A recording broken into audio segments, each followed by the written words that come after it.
విస్తరి ముందేసి పస్తులు పెట్టావే, తీపి వస్తువు చుట్టూ తిరిగే ఈగను చేశావే.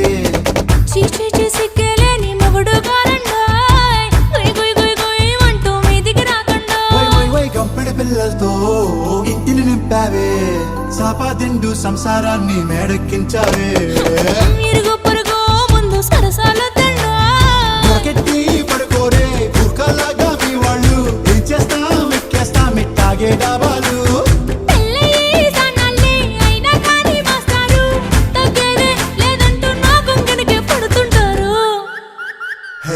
గోదారి గట్టు మీద రామసలకావే.